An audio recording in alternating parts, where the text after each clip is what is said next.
Bapak, Ibu-ibu, saudara-saudara yang dikasihi Tuhan, Shalom. Sebelum kita memulai kebaktian di hari Minggu ini, kami membacakan informasi buat jemaat. Yang pertama, berdasarkan Kepres nomor 11 tahun 2020, PP nomor 21 tahun 2020, Perpu nomor 01 tahun 2020, Surat Pembelaan PGI dan Surat Pembelaan Majelis Agung. Semua peribadatan yang dilaksanakan di rumah diperpanjang sampai dengan tanggal 29 Mei 2020. Apabila ada perubahan akan diinformasikan kemudian. Marilah kita bangkit berdiri untuk memulai ibadah hari ini. Hari ini kita memasuki minggu Prapaskah terakhir, yaitu Minggu Palmarum. Marilah kita menyambut kehadiran Kristus melalui firman-Nya tengah-tengah persekutuan kita, melalui pujian dan arak-arakan tahun malam. Nyanyikanlah Hosiana untuk Raja Damai, Hosiana anak Daud. Diberkatilah dia yang datang dalam nama Tuhan, Hosiana di tempatnya maha tinggi. Mari kita awali dengan memuji hidup jemaat 161, segala kemuliaan, bait 1 dan 3.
Sang sumber pertolongan kami datangnya dari Allah Bapa, Allah yang telah menciptakan langit dan bumi, yang tidak pernah meninggalkan pekerjaan tangannya, dan yang kekal kasih setianya.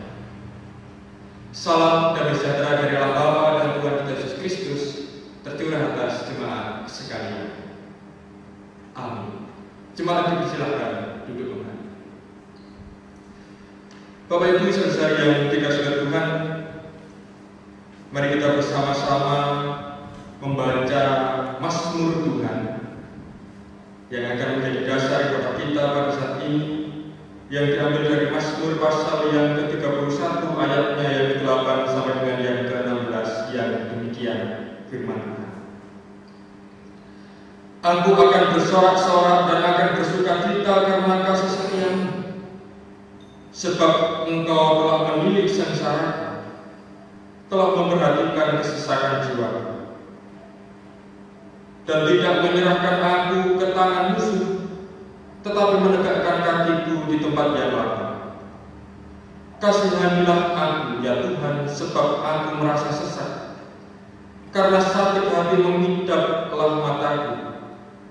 Meranalah jiwa dan tubuhku, sebab hidupku habis dalam duka dan tahun-tahun umurku dalam keluh kesah. Kekuatanku merosot karena kesengsaraanku, dan tulang-tulangku menjadi lemah. Di hadapan semua lawanku aku tercela, menakutkan bagi tetangga-tetanggaku dan menjadi kekejutan bagi kenalan-kenalanku. Mereka yang melihat aku di jalan lari daripadaku. Aku telah hilang dari ingatan seperti orang mati, telah menjadi seperti barang yang pecah, sebab aku mendengar banyak orang berbisik-bisik. Ada kegentaran dari segala pihak. Mereka bersama-sama bermufakat mencelakakan aku. Mereka bermaksud mencabut nyawaku. Tetapi aku, kepadamu aku percaya, ya Tuhan. Aku berkata, Engkaulah Allahku. Masa hidupku ada di dalam tangan-Mu. Lepaskan aku dari tangan musuh-musuhku dan orang-orang yang mengejar aku. Amin. Mari kita bersama-sama sambut pembacaan dasar ibadah kita pada saat ini dengan memuji nama Tuhan dari Kidung Jemaat nomor 14, baitnya yang pertama dan kedua.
Jemaat yang dikasihi Tuhan, mari kita bersama-sama menghadap kehadirat Tuhan. Kita masuk ke dalam doa, kita serahkan segala dosa pelanggaran kita di hadapan-Nya. Mari kita berdoa. Kami menghadap kehadirat-Mu ya Tuhan, Allah dan Bapa kami yang baik, Allah yang senantiasa memelihara, Allah yang senantiasa menjaga kita. Sehingga pada saat ini Kau masih memberikan kesempatan bagi kami untuk boleh bersekutu, memuji dan memuliakan nama Tuhan. Dan di dalam persekutuan yang kami bangun pada saat ini Tuhan, kami bersama-sama juga menyerahkan sepenuhnya keberadaan hidup kami di tangan Tuhan. Kami menyadari bahwa hidup kami jauh dari sempurna. Seringkali kami melukai perasaan hati sesama kami, pasangan hidup kami, anak-anak kami, orang tua kami, saudara-saudara kami, tetangga kami, pun juga seluruh ciptaan Tuhan yang Kau tempatkan di sekitar kami. Terlebih ketika di dalam kehidupan kami belum bisa dengan sungguh melakukan apa yang menjadi ajaran dan perintah Tuhan.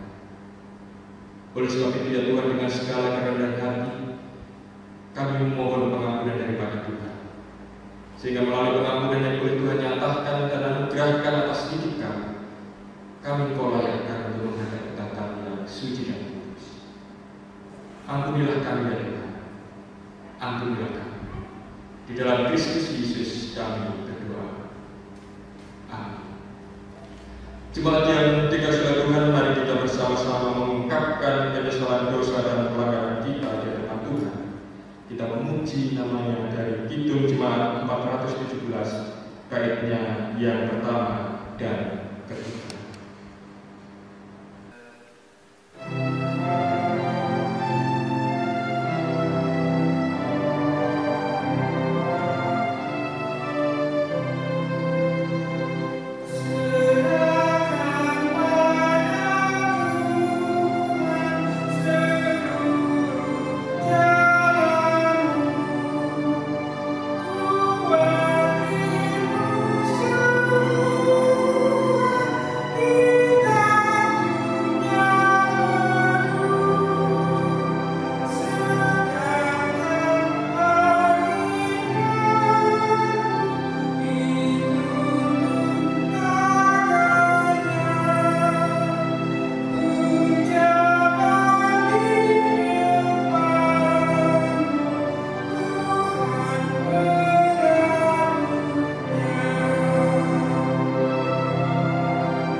Jemaat yang dikasihi Tuhan, marilah kita dalam ibadah pagi hari ini kita akan masuk ke dalam pemberitaan firman Tuhan. Pembacaan firman Tuhan terambil dalam Matius 27 ayat 11 sampai 26. Sebelum kita membaca dan mendengarkan firman Tuhan, maka kita bersama kepada Tuhan di dalam kita berdoa. Senantiasa kami mengajarkan rasa syukur terima kasih kami atas setiap berkat dan kekuatan yang senantiasa Tuhan berikan bagi kami, terlebih saat pagi hari ini.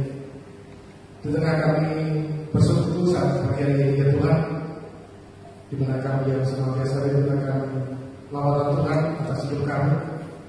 Saat pagi hari ini kami akan membaca terlebih mendengarkan dari sebagian firman-Mu yang kami percaya bahwa firman adalah berita bagi hidup kami. Saat ini ya Tuhan, kami akan baca, kami dengarkan. Kami senantiasa mohon akan kekuatan-Mu atas hidup kami. Tuhan memberkati hati dan pikiran kami, sehingga firman-Mu boleh tertanam di dalam hati dan pikiran kami, terlebih untuk kami lakukan bersama di dalam kehidupan kami.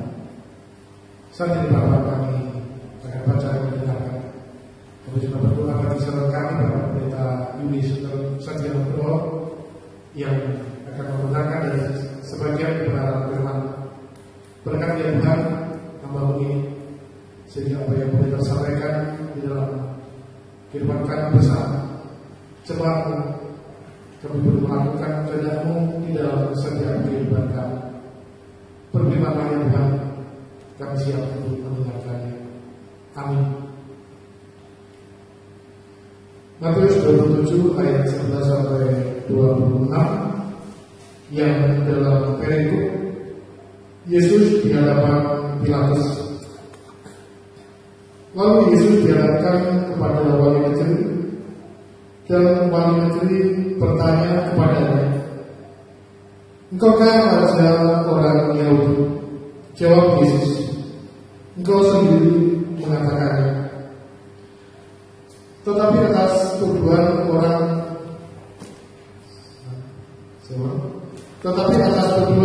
yang diajukan imam kepala dan ketua-ketua terhadap dia, ia tidak memberi jawab apapun.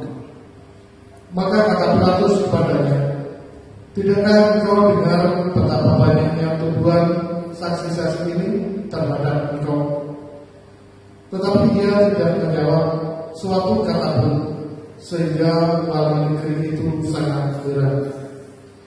Telah menjadi kebiasaan bagi wali negeri untuk membebaskan satu orang hukuman pada tiap-tiap hari raya itu atas pilihan orang banyak. Dan pada waktu itu ada dalam penjara seorang yang terkenal kejahatannya yang bernama Yesus Barnabas. Karena mereka sudah berkumpul di sana, Pilatus berkata kepada mereka, "Siapa yang kamu kehendaki ku bebaskan bagimu, Yesus Barnabas atau Yesus yang disebut Kristus?" Ia memang mengetahui bahwa mereka telah menyerahkan Yesus karena dengki. Ketika Pilatus sedang duduk di kursi pengadilan, istrinya mengirim pesan kepadanya, "Jangan engkau mencampuri perkara orang benar itu, sebab karena dia aku sangat menderita dalam mimpi tadi malam." Ketika oleh hasutan imam-imam kepala dan tua-tua, orang banyak bertekad untuk meminta supaya Barnabas dibebaskan dan Yesus dihukum mati. Wali negeri menjawab dan berkata kepada mereka, "Siapa di antara kedua orang itu yang kamu kehendaki kubebaskan bagimu?" Kata mereka, "Barnabas." Kata Pilatus kepada mereka, "Jika begitu, apakah yang harus kuperbuat dengan Yesus yang disebut Kristus?" Mereka semua berseru, "Ia harus disalibkan." Katanya, "Tetapi kejahatan apakah yang telah dilakukannya?" Namun mereka makin keras berteriak, "Ia harus disalibkan." Ketika Pilatus melihat bahwa segala usaha akan sia-sia, malah sudah mulai timbul kekacauan, ia mengambil air dan membasuh tangannya di hadapan orang banyak dan berkata, "Aku tidak bersalah terhadap darah orang ini. Itu urusan kamu sendiri." Dan seluruh rakyat itu menjawab, "Biarlah darahnya ditanggungkan atas kami dan atas anak-anak kami." Lalu ia membebaskan Barnabas bagi mereka, tetapi Yesus diserahkannya. Lalu ia membebaskan Barnabas bagi mereka, tetapi Yesus disesatnya lalu diserahkannya untuk disalibkan. Amin. Demikianlah pembacaan firman Tuhan. Yang berbahagia adalah kita yang setia membaca, mendengarkannya, terlebih yang berusaha melakukannya di dalam kehidupan kita hari lepas hari. Amin.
biasanya.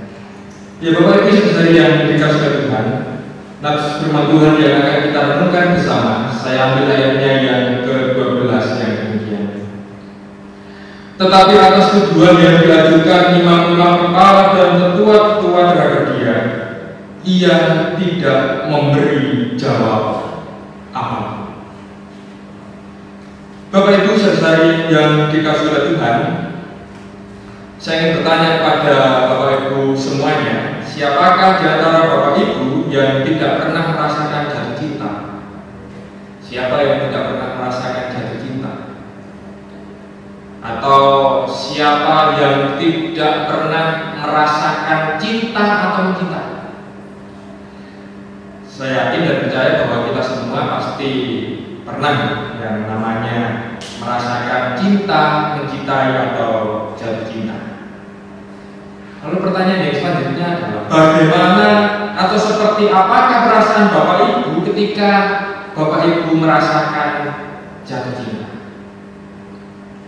Nah, berkaitan dengan pertanyaan ini mungkin setiap orang bisa memberikan jawaban yang beda karena memang pengalaman seseorang berkaitan dengan cinta atau jatuh cinta itu berbeda-beda. Misalnya saja, ketika jatuh cinta ada yang merasakan bahwa hidupnya senantiasa diliputi sukacita, senantiasa diliputi kebahagiaan, tiba-tiba merasa bahwa hidupnya itu ada yang memberikan semangat, ada yang memberikan kekuatan. Tetapi di lain sisi ada juga ketika jatuh cinta itu yang dirasakan seperti ini, merasakan kesedihan, merasakan ketakutan akan kehilangan, merasakan kekhawatiran. Bahkan juga mungkin ada ketika seseorang merasakan cinta atau sedang jatuh cinta, itu ia mengalami penderitaan. Bapak Ibu saudara yang dikasihi Tuhan, dan pada saat ini bersama-sama kita akan belajar tentang arti dan makna cinta atau mencintai dari pribadi yang luar biasa, yaitu Yesus Kristus.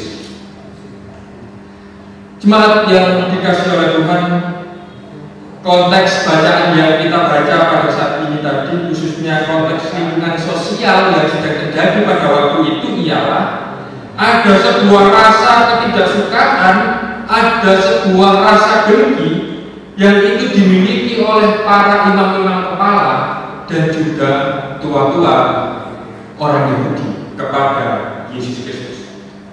Para imam-imam kepala dan tua-tua Yahudi merasa bahwa kehadiran Yesus Kristus di tengah komunitas orang Yahudi ini mendatangkan ancaman bagi posisi dan kehidupan mereka. Kehadiran Yesus di tengah-tengah kehidupan mereka ini dianggap sebagai sebuah hal yang membahayakan. Hal itu mereka rasakan karena mereka menyadari bahwa kehadiran Yesus di tengah-tengah kehidupan mereka itu membawa banyak sekali perubahan, banyak sekali membawa transformasi di tengah-tengah kehidupan masyarakat.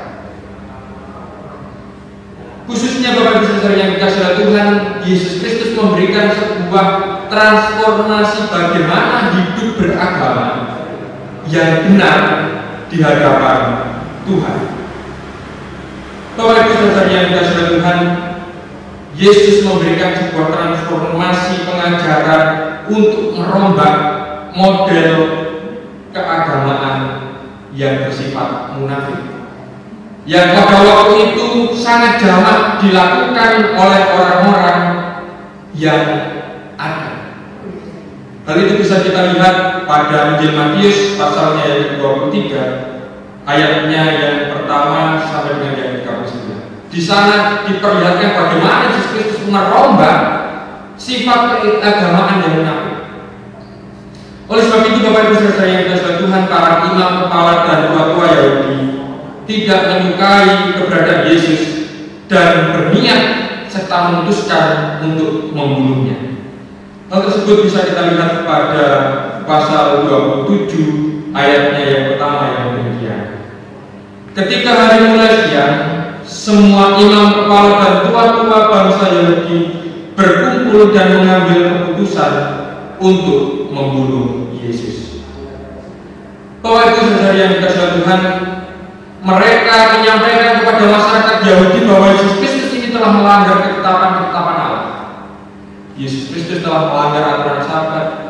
Yesus Kristus tidak melakukan apa yang menjadi perintah dan aturan hukum Taurat dan lain sebagainya. Sehingga dengan apa yang disampaikan oleh para imam-imam kepala dan tua-tua Yahudi, masyarakat Yahudi ini menganggap Yesus bersalah dan layak untuk dihukum. Akan tetapi Bapak Ibu Saudara yang dikasihi Tuhan, pada waktu itu keputusan untuk menjatuhi seseorang itu dijatuhi hukuman mati atau tidak, itu tidak terletak pada kekuasaan para imam dan juga tua-tua Yahudi. Karena kita ketahui bersama pada waktu itu bangsa Yahudi berada di bawah penjajahan Kaisaran Romawi. Sehingga ketika mereka berniat untuk membunuh Yesus, yang pertama mereka menganggap dan mereka menarasikan bahwa Yesus ini salah dari sisi keagamaan. Namun karena mereka tidak bisa membunuh Yesus, mereka akhirnya membawa Yesus kepada wali negeri yang di dalam bacaan tadi disebutkan pada ayatnya yang ke-11. Lalu Yesus dihadapkan kepada wali negeri, dan wali negeri bertanya kepadanya, "Engkaukah raja orang Yahudi?" Jawab Yesus, "Engkau sendiri mengatakan." Dengan apa yang dilakukan oleh orang-orang Yahudi memperhadapkan Yesus atau menghadapkan Yesus dengan wali negeri, itu mereka memiliki sebuah niat agar wali negeri ini memberikan hukuman bagi Yesus. Bapak Ibu Saudara yang dikasihi Tuhan, yang dituduhkan oleh para imam dan juga tua-tua Yahudi kepada wali negeri adalah demikian. Mereka mengatakan bahwa Yesus ini menganggap bahwa dirinya sebagai raja orang Yahudi. Artinya Yesus dituduh melakukan makar atau melakukan pemberontakan kepada pemerintahan Romawi. Nah, pada waktu itu bagi siapa saja yang memberontak, yang tidak melakukan ketetapan-ketetapan pemerintah, itu hukumannya sangat berat. Dan Yesus diarahkan untuk mendapatkan hukuman yang demikian. Bapak Ibu Saudara yang dikasihi Tuhan, dalam situasi yang demikian, dalam situasi dituduh, difitnah, melakukan sesuatu yang sebenarnya tidak dilakukan Yesus Kristus, itu di dalam ayat kita kali ini tadi dikatakan hanya Dia. Ayatnya yang 12. Tetapi atas tuduhan yang diajukan imam-imam kepala dan tua-tua terhadap Dia, Ia tidak memberi jawab apapun. Yesus hanya Dia. Dan perlu kita ketahui Bapak saudara-saudara yang dikasihi Tuhan, sikap diam yang dinyatakan oleh Yesus bukanlah karena Yesus merasa bahwa dirinya kalah. Yesus bersifat diam bukan karena Ia tertekan atau lebih-lebih karena Ia merasakan putus asa. Tetapi Yesus mengambil sikap diam karena itu didasari oleh cinta Yesus yang besar kepada manusia.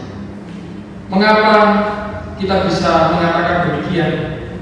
Karena memang Yesus Kristus tidak melarang, tidak membantah tuduhan-tuduhan yang diberikan kepadanya, itu sebagai wujud kepatuhannya terhadap rencana Allah, yang itu lebih besar untuk menyelamatkan manusia dari dosa. Yesus tidak melarang dan tidak membantah tuduhan-tuduhan yang diberikan kepadanya karena Ia mencintai manusia. Yesus ingat bahwa kedatangannya ialah untuk menjadi korban segala dosa dan pelanggaran kita. Di dalam diam, Yesus sedang bekerja. Di dalam diam, Yesus sedang melakukan karya besar yang luar biasa. Dan di dalam diam, Yesus menyatakan cintanya yang besar bagi manusia. Bapak Ibu Saudara yang dikasihi Tuhan, dan di dalam konteks yang seperti inilah, maka bisa dikatakan kalau diam itu adalah emas. Atau bahkan mungkin bisa dikatakan lebih. Dalam konteks seperti yang dinyatakan oleh Yesus, bisa dikatakan bahwa diam adalah emas atau bahkan lebih berharga lagi.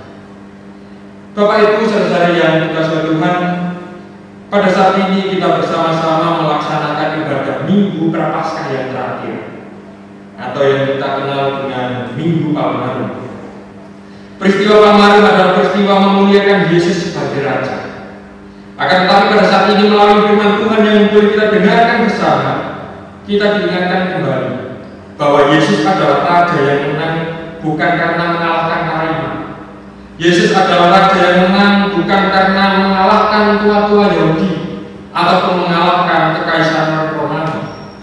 Tetapi Yesus adalah Raja yang menang karena Ia diam, karena Ia berkorban. Bapak Ibu saudara yang dikasihi Tuhan, dan seperti kita ketahui pada saat ini bangsa dan negara kita sedang berada dalam keadaan yang tidak baik karena wabah dan virus corona. Dan hingga pada saat ini belum selesai. Bahkan tadi di depan sudah disampaikan bahwa peribadatan kita yang kita lakukan secara online saat ini kita perpanjang sampai tanggal 29 Mei 2020. Bangsa Indonesia sedang berjuang melawan virus corona agar tidak semakin banyak menyebabkan kematian dan korban yang itu akan dialami oleh masyarakat Indonesia. Lalu yang menjadi pertanyaan kita adalah, apakah yang dapat kita lakukan di tengah situasi yang seperti ini sebagai wujud nyata cinta kita kepada bangsa dan negara kita, sebagai wujud nyata cinta kita kepada sesama kita? Ada beberapa hal yang bisa kita lakukan. Yang pertama, kita diajak untuk tetap diam di rumah kita. Yang artinya kita membatasi aktivitas di luar rumah yang kiranya itu tidak amat penting. Tetap tinggal di rumah, tidak keluar rumah kalau itu memang tidak sangat. Yang kedua, kita diajak agar mulut kita juga diam. Artinya kita bijak menyampaikan informasi tentang segala hal berkaitan dengan virus corona agar tidak semakin membuat masyarakat dan sesama kita itu mengalami ketakutan. Kita diajak agar mulut kita juga diam. Yang ketiga, kita diajak agar tidak banyak bicara, artinya tidak diam, tetapi lebih banyak beraksi, yaitu membantu saudara-saudara kita yang terdampak secara langsung karena wabah virus corona yang pada saat ini tengah terjadi. Misalnya saja dengan memberikan bantuan berupa makanan, minuman, sembako atau dan lain sebagainya terhadap saudara-saudara kita yang langsung terdampak. Yang itu bisa kita nyatakan, kita lakukan baik di dalam wadah organisasi tertentu atau itu bisa kita lakukan secara pribadi. Kalau kita bingung mau membantu disalurkan kemana, sederhana saja. Kalau kita melihat saudara-saudara kita yang ada di sekeliling kita yang itu memang terdampak secara langsung berkaitan dengan situasi dan kehidupannya karena wabah virus corona yang ada, ya kita membantu, memberikan makanan, minuman, sembako dan lain sebagainya. Hal-hal sederhana yang bisa kita lakukan. Kita diajak agar tidak banyak bicara, diam, tetapi lebih banyak beraksi. Dan yang keempat adalah kita diajak untuk benar-benar diam dan berdoa di hadapan Allah agar situasi yang pada saat ini terjadi segera membaik. Kita diam, kita mendoakan para pemimpin kita, para dokter, para tenaga medis, para relawan dan juga para korban dan keluarganya. Karena dengan begitu Bapak Saudara yang dikasihi Tuhan, apa yang menjadi teladan Kristus dengan kediamannya itu bisa kita lakukan di tengah-tengah kehidupan kita. Bapak Ibu Saudara yang dikasihi Tuhan, cinta atau mencintai itu banyak ragam dan wujudnya. Di antaranya melalui sikap diam. Sebab di dalam diam itu tidak selalu bermakna atau bersifat positif. Di dalam diam itu tidak berarti tidak ada gunanya. Seperti yang diteladankan oleh Yesus ketika ia ditanya, dicerca, dia diam saja. Ia mengingatkan kepada kita bahwa di dalam diamnya Yesus Kristus itu ada sebuah cinta yang besar. Cinta itu berkorban, bukan mengorbankan. Oleh sebab itu, marilah kita diam dan diam-diam mencintai. Saat itu bagi kita. Amin.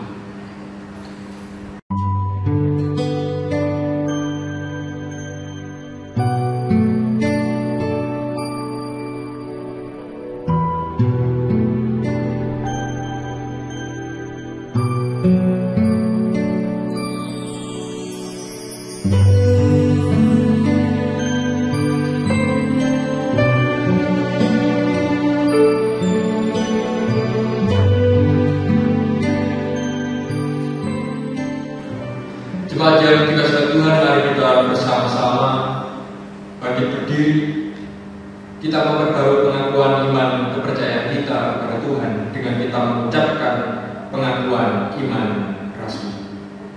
Aku percaya kepada Allah Bapa yang Maha Kuasa, Kali langit dan bumi, dan kepada Yesus Kristus, anaknya yang tunggal Tuhan kita, yang dikandung daripada Roh Kudus, lahir dari anak darah Maria, yang menderita di bawah pemerintahan Pontius Pilatus, disalibkan, mati dan dikuburkan, turun ke dalam kerajaan maut.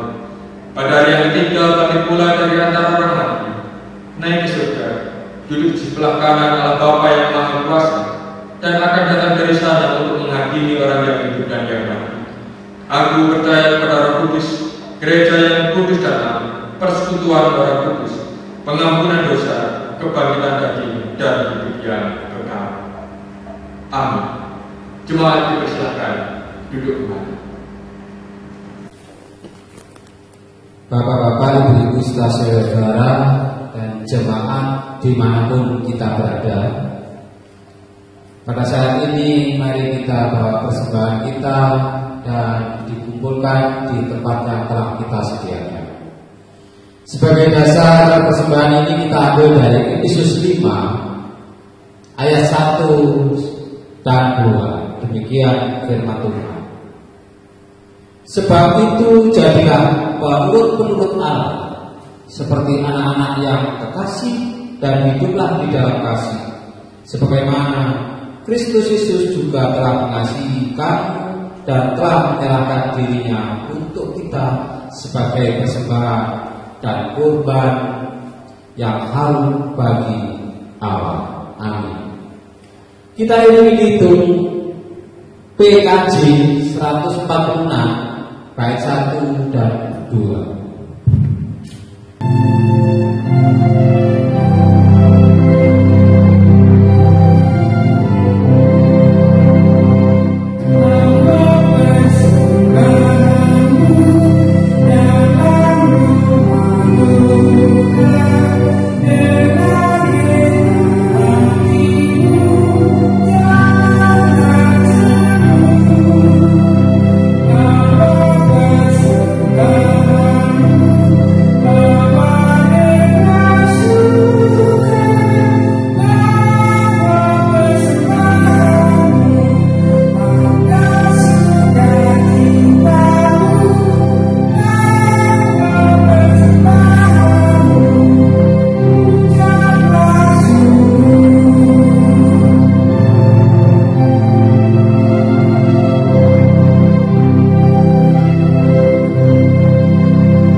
Kami mengucapkan syukur dan terima kasih ya Tuhan atas segala kasih setia Tuhan, sehingga pada saat ini Engkau masih berkenan memelihara kehidupan kami melalui sapaan firman Tuhan yang telah kami dengarkan bersama. Berikan kami kemampuan serta kekuatan agar kami bisa melakukan apa yang menjadi perintah dan firman Tuhan. Mampukan kami agar kami mampu bersikap diam, karena di dalam diam pun juga mewujud nyata cinta dan kasih. Dan pada saat ini Tuhan, bersama-sama kami berdoa bagi saudara kami yang sakit atau yang sedang berada dalam masa pemulihan. Kiranya Tuhan berkenan melawat mereka, memberikan kesembuhan, memberikan kekuatan dan penghiburan. Keluarga yang senantiasa menjaga juga Tuhan kuatkan mereka, sehingga melalui apa yang boleh mereka lakukan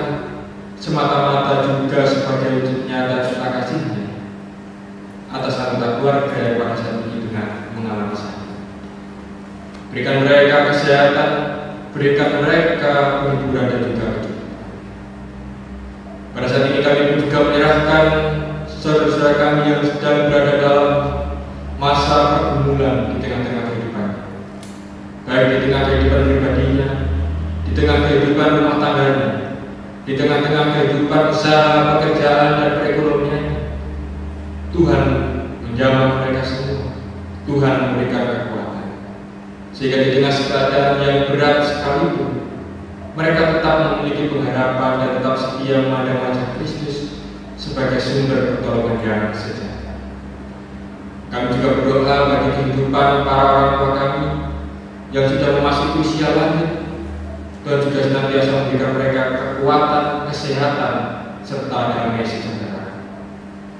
Kehidupan anak-anak kami dimanapun mereka berada, yang jauh ataupun yang dekat, yang sedang mencari pekerjaan, yang sedang bekerja, yang sedang mempersiapkan diri untuk menempuh jenjang pendidikan yang lebih tinggi, yang masih melakukan aktivitas dan tugas belajar mereka, khususnya bagi anak-anak kami yang pada saat ini juga tidak bisa melakukan pendidikan seperti pada umumnya, belajar di rumah mereka masing-masing. Tuhan juga berikan semangat kekuatan bagi mereka, sehingga dimanapun mereka mengupayakan pendidikan demi masa depan mereka, itu bisa mereka lakukan dengan penuh sukacita. Kami juga berdoa bagi anak kami yang sedang menanti dan mengharapkan pasangan di tengah-tengah kehidupannya, yang sedang menantikan dan mengharapkan buah hati di tengah-tengah kehidupan rumah tangganya, pun juga seluruh cita-cita, angan-angan, perancangan yang dimiliki oleh anak-anak kami, semuanya kami serahkan di dalam kasih Kristus. Kami yakin dan percaya bahwa rancangan Tuhan adalah rencana yang baik, rencana yang terindah atas masa depan anak-anak kami. Dan pada saat ini Tuhan, bersama-sama kami juga berdoa bagi kehidupan bangsa dan negara kami yang hingga saat ini masih berada dalam situasi tidak baik, masih berada dalam situasi belum normal karena wabah virus corona yang belum juga usai dan belum berlalu. Oleh sebab itu kami serahkan para pemimpin kami yang mengambil kebijakan, yang memutuskan segala hal berkaitan dengan bagaimana memerangi wabah virus corona yang kami hadapi bersama-sama. Tuhan berikan mereka kekuatan kebijaksanaan agar segala sesuatu yang diputuskan benar-benar bisa membawa kedamaian, membawa kemaslahatan bagi seluruh rakyat Indonesia dan terlebih semuanya berkenan di hadapan Tuhan. Kami juga menyerahkan para dokter, para tenaga medis, para relawan, para korban dan keluarga korban, pun juga orang-orang yang terdampak secara langsung atas mewabannya virus corona. Kiranya Tuhan sendiri yang memberikan kekuatan, Tuhan sendiri yang memberkati mereka, sehingga sungguh di tengah segala keberadaan yang ada, mereka tetap bisa merasakan kasih pemeliharaan Tuhan. Dan pada saat ini kami pun juga telah mengumpulkan persembahan sebagai wujud ucapan syukur terima kasih kami. Kiranya Tuhan juga berkenan menerimanya, sehingga melalui persembahan ini kami bersama-sama bisa semakin lebih baik lagi untuk boleh menghadirkan tanda-tanda kerajaan surga, damai sejahtera di tengah-tengah hidup berpelayanan kami dimanapun kami berada. Dan pada saat ini Tuhan, kami bersama-sama juga akan mengakhiri ibadah kami, akan kembali melakukan aktivitas kegiatan kami. Kiranya Tuhan juga berkenan memberkati dan membimbing kami. Inilah ya Tuhan yang menjadi sahabat kami, doa permohonan ucapan syukur kami, yang semuanya hanya kami naikkan di dalam satu nama Tuhan kami Yesus Kristus yang telah mengajar kami berdoa.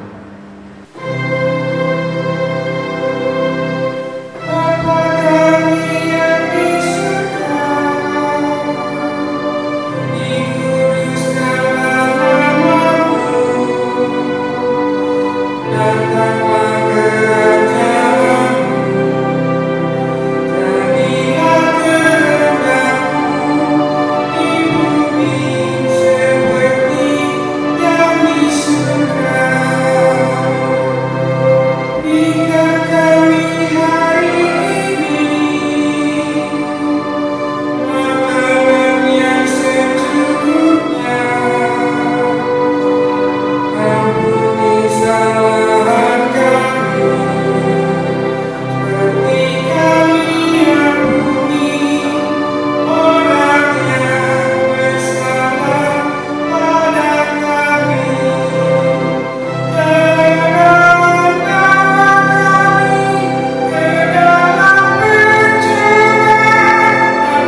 Jemaat kami undang untuk bersama-sama berdiri. Jemaat yang dikasihi Tuhan, mundurlah dari tempat ibadah ini dengan senantiasa mengingat firman Tuhan. Yesus Kristus mengajarkan kepada kita bahwa di dalam Dia mencintai umat manusia. Oleh sebab itu, marilah kita bersama-sama bisa meneladaninya. Kita belajar untuk diam, dan di dalam diam kita mencintai Allah dan sesama kita. Kita memuji nama Tuhan dari Kidung Jemaat 457 baitnya yang pertama dan yang kedua.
Arahkanlah hatimu kepada Tuhan, terimalah berkat darinya melalui namanya.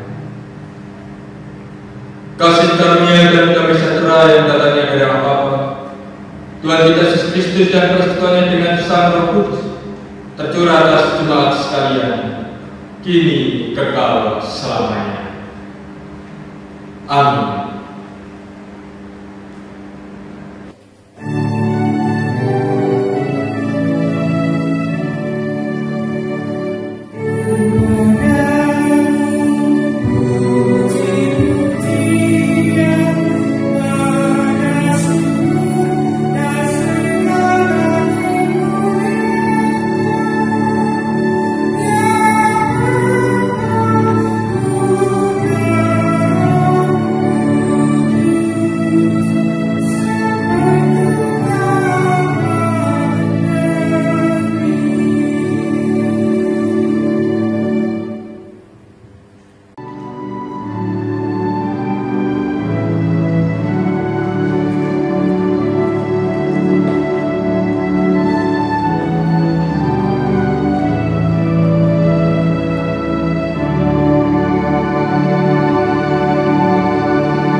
Yang dikasihi Tuhan, kami atas nama Majelis Jemaat mengucapkan selamat hari Minggu.